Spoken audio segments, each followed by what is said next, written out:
So who am I? So now we got to actually land Homo Amor. Let's put the pieces together. I actually realize reality is the evolution of intimacy. From subatomic particles, right, to atomic particles, to molecules, to complex molecules, all the way up. Right? And it's driven by allurement. It's allurement. It's the seeking of intimacy. It's the desire for intimacy. It's eros, the desire for ever deeper contact, touch, and ever greater wholes, meaning expanding the circle, right? Wider and wider and wider and wider. That's the direction of reality. When we say it's the direction of evolution, again, we're hiding what's really happening. Evolution just means reality is a story. It's not an ordinary story. It's a love story. It's not an ordinary love story. It's an evolutionary love story. And if we can introduce, right, a new word, we might call it an outrageous love story. And by outrageous love, we mean not ordinary love, which is a cultural construct, a way to get some status, to get some security, a way to create some construction of identity, which is all fine and beautiful. But that's not outrageous love. Outrageous love is not mere human sentiment, to cite Tagore. Outrageous love is the heart of reality itself. And outrageous love, citing Dante, although he didn't use the word outrageous love in order to Tagore, they just talked about love, but they were referring to the quality that we're calling outrageous love. It's the love that moves the sun and other stars. But it's much more than what Dante thought. It's actually the love that forms the stars. It's the love that attracts the particles together in allurement, loving each other, allured to each other, making love to each other, fucking each other open to create the stars. Right? That's the whole point. And that stardust lives in us. Right? We are stardust. We are golden. We're 1 billion years old carbon. Right? Crosby, Nash, Stills, Young, whoever was in that band. Right? They were right. Right? It's all in us. The intimate universe lives in us.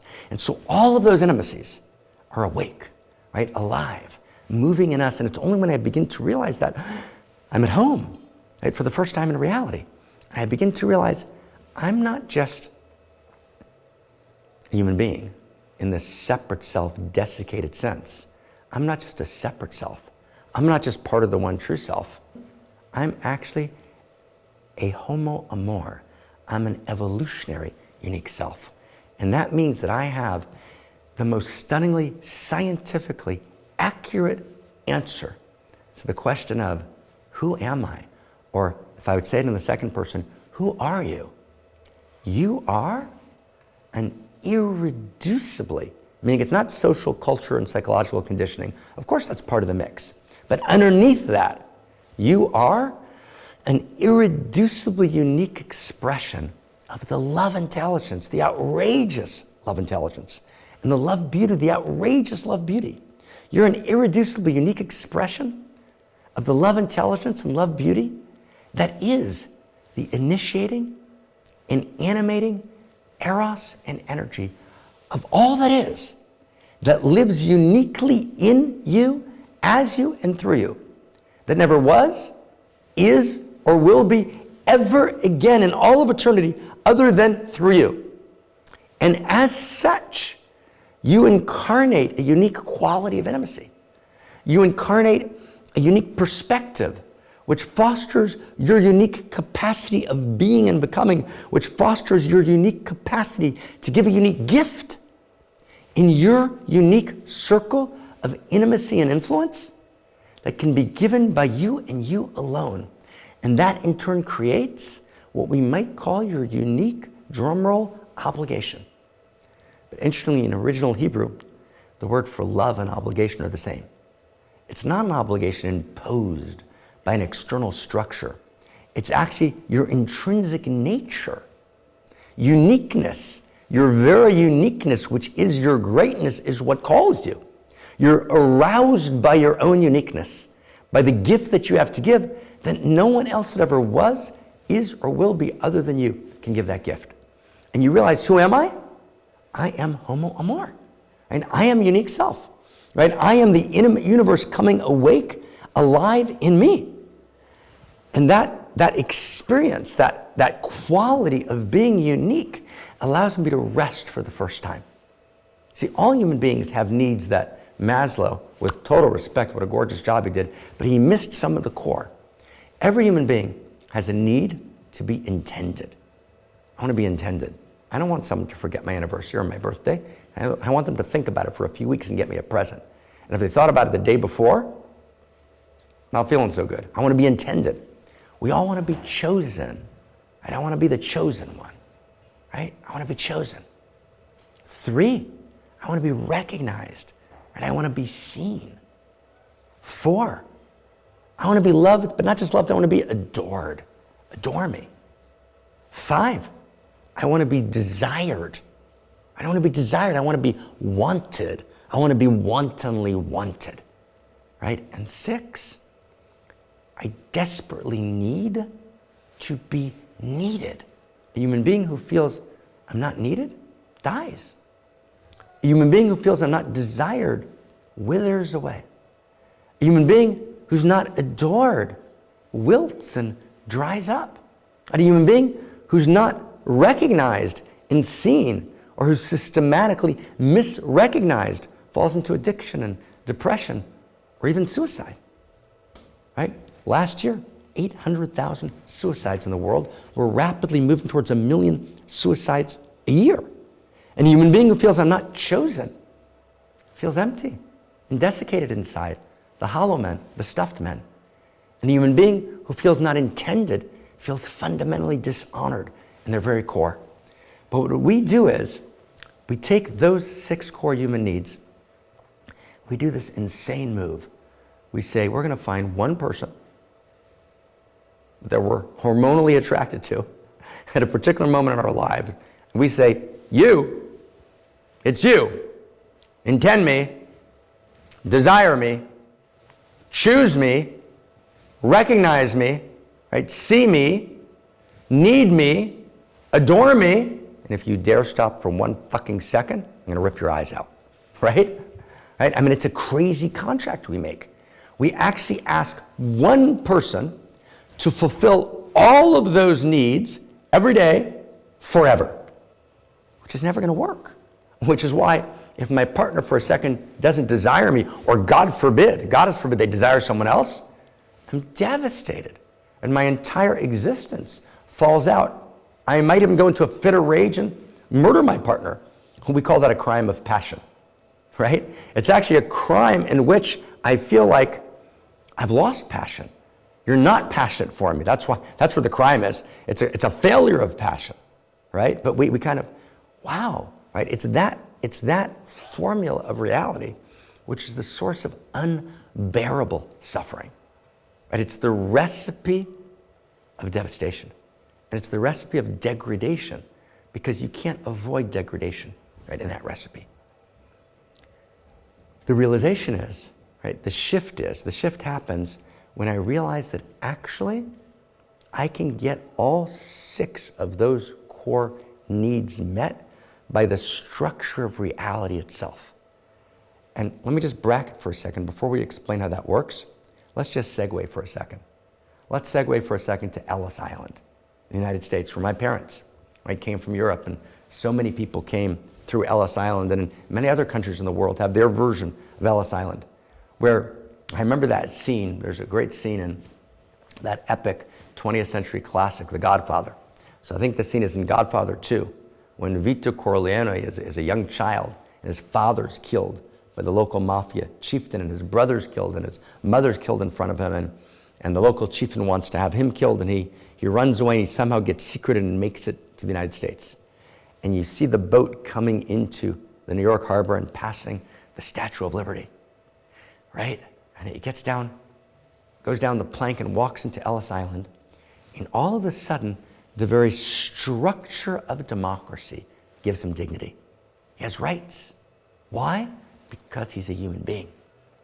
And he's coming with no money, with no power, with no dowry, with no influence, with no bloodline relatives. And it's shocking. This is an evolution of consciousness. It's a monumental evolution of love. He has dignity. But it's just the first step. That Ellis Island democracy, that gorgeousness, is the first step. We now need to make the second momentous leap of love. this evolution of love, which is not only do I have inalienable rights in the sense of you can't harm me, that I have the basic right for life, liberty, and the pursuit of happiness, and to be governed by fair law and fair gathering of information, and I'm innocent, right, until found guilty, right? All these gorgeous structures of human rights, but it's even more than that. And actually, when I actually realized the true nature of reality beyond the next step beyond Jefferson and Adams and in the early formulators of the French Revolution, I realized not only is liberty a right, but actually reality itself intends me. That's what it means to be unique. Uniqueness is actually an expression of reality's intention. I'm not an accident, and I'm not just a random permutation.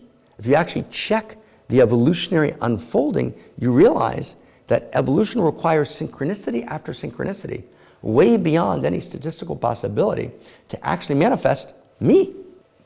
You actually realize through the very structure of unique self, Homo Amor, unique self, that uniqueness tells me something about my place in the cosmos. The fact that I'm irreducibly unique, and not just in a minor way, I'm a stunning cacophony and symphony of uniqueness. My cellular structure, my atomic structure, my subatomic structure, all of my organs are both the same and completely, utterly, dazzlingly unique. I'm an original, one and only, that never was, is, or will be ever again. I'm a unique work of art that will never be replicated. That's shocking. Meaning I was intended. Reality intended me. When you can actually access that, you kind of get underneath the personality and you realize, here I am, but underneath that, you have this evolution of intimacy. You have this inherent love intelligence that weaves inherently in reality, not Santa Claus. Reality wove, right, kept integrating itself, kept weaving together higher and deeper intimacies until it brought together through desire and allurement me, right? I'm the utter expression of reality's intention. I am personally intended by reality itself. And reality chooses me. I'm personally addressed by cosmos. I am intended and I am chosen by my very inherent nature. And I am seen and recognized. That's what uniqueness means. Uniqueness means there's relationship. I'm unique. I'm not the same as. Uniqueness implies in its very structure, I'm being seen. I'm being addressed. I'm being talked to. I'm being called. I'm being invited. Right? And look at all of the incredible, dazzling, shocking, artistic, all the supercomputers in the world couldn't manifest that level of unique complexity. So obviously lots of work was done. I'm adored. I'm totally adored. Right? And I couldn't exist without a constant, non-stop, dazzling, exponentially, erotically alive process of constant allurement in all the levels of reality, all living and existing, that manifested me and is almost, as it were, remanifesting me, right? Remanifesting me, realiving me, right? In every moment, literally, that's what's actually happening, right? The allurement's actually happening right now. I'm being desired, I'm being lived, desired in this very moment. So reality is uniquely desiring me, and I'm of course needed. That's why I'm here. Right? If I wasn't needed, the unique appearance of me wouldn't need to be here. Right? I'm self-evidently needed because I'm irreducibly unique, original, not an imitation, and unlike any other. So that's shocking. That's actually the birthright of a human being. Now, when I get that, and I awaken to the realization that I am outrageous love. But outrageous love is not a metaphor. Outrageous love is the quality of allurement, of eros, that drives all of reality, that incarnates, that manifests uniquely as me. So actually, the most accurate self-description is not just Homo sapien. It's not just wisdom. And it's certainly not kind of Yuval Harari's Homo Deus, which is a biohacked human being, right? An elite seeking immortality. I'm Homo Amor. I'm Homo Amor. I'm an outrageous lover. I'm a unique expression of outrageous love. And what do outrageous lovers do? What does Homo Amor do? Outrageous lovers commit outrageous acts of love.